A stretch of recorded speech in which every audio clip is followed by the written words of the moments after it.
Welcome to news 9 TV. నేను మీ Satya. Today speed news.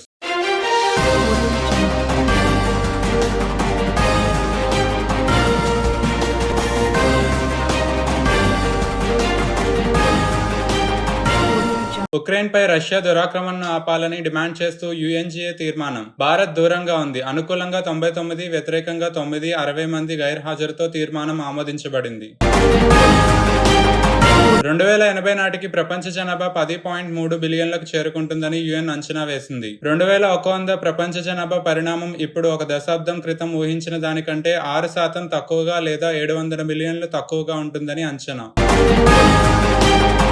Adani ports and SEZ managing director Karun Adani, Kerala ముఖ్యమంత్రి పినరయి విజయన్ మరియు ఇతర ప్రముఖుల సమక్షంలో మంత్రి సోనోవాల్ శుక్రవారం విజంజం పోర్ట్లో మొదటి మదర్షిప్ కు అధికారికంగా స్వాగతం పలికారు.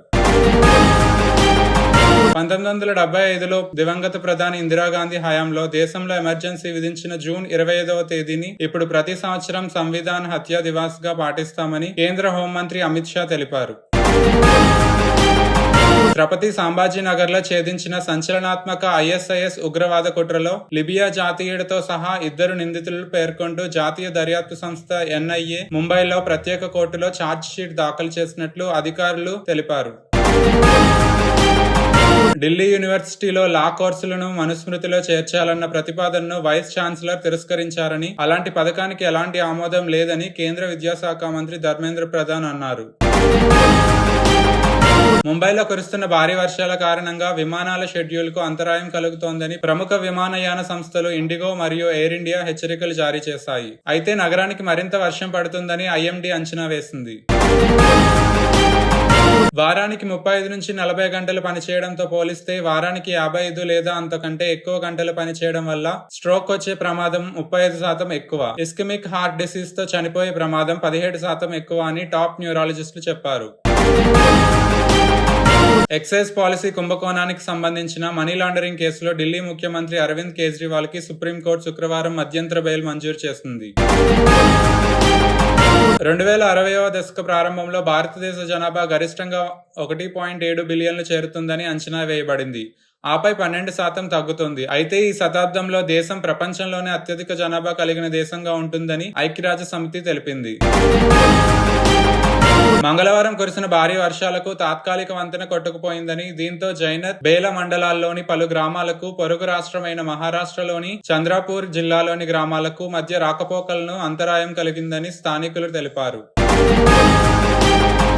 గత హయాంలో ప్రవేశపెట్టిన అనేక పథకాలతో రాష్ట్రంలోని రైతు సామాజిక వర్గానికి అందాల్సిన ప్రయోజనాలను కాంగ్రెస్ ప్రభుత్వం అందకుండా చేసిందని బీఆర్ఎస్ వర్కింగ్ ప్రెసిడెంట్ కేటీ రామారావు అన్నారు.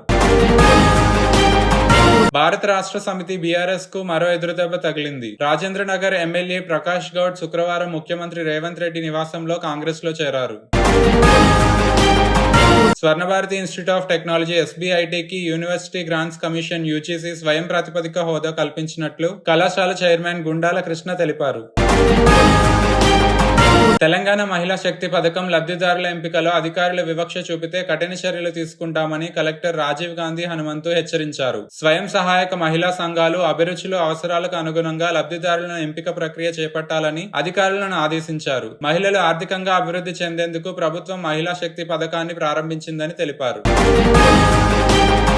ఆంధ్రప్రదేశ్ లోని ఎన్టీఆర్ జిల్లాలోని అల్ట్రాటెక్ సిమెంట్ ఫ్యాక్టరీ పేలుడు ఘటనలో శుక్రవారం మరో కార్మికుడు కాలిన గాయాలతో మృతి చెందడంతో మృతుల సంఖ్య 3కు చేరింది. గాయపడిన 14 మంది గొల్లపూడి ఆంధ్ర ఆసుపత్రి, తాడేపల్లిలోని మణిపాల్ ఆసుపత్రిలో ఇంకా చికిత్స పొందుతున్నారు. ట్రాఫిక్ రద్దీని తగ్గించడంతో పాటు ప్రయాణ అనుభవాన్ని మెరుగుపరిచే వాగ్దానంతో హైదరాబాద్ లోని సందడిగా ఉన్న ఐటీ కారిడార్ లో 83 మంది ట్రాఫిక్ మార్షల్ తో కూడిన మొదటి సెట్ ముగిసింది.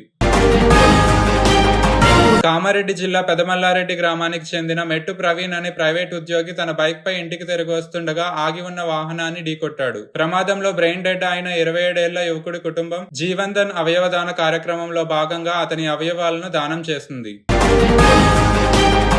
లోక్సభ కాంగ్రెస్ పార్టీ పేలవ ప్రదర్శనలపై మంత్రులు, ఎంపీలు, ఎమ్మెల్యేలు తదితరుల నుంచి అభిప్రాయాన్ని సేకరించేందుకు నగరానికి వచ్చిన ఏఐసీసీ నిజ నిర్ధారణ కమిటీ తన పర్యటనను ముగించుకుంది.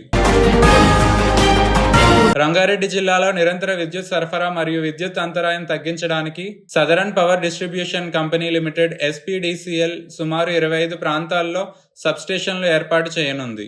Thank you for watching news 9 TV. ఇంకా సబ్స్క్రైబ్ చేసుకున్నట్టయితే ఇప్పుడే సబ్స్క్రైబ్ చేసుకోండి.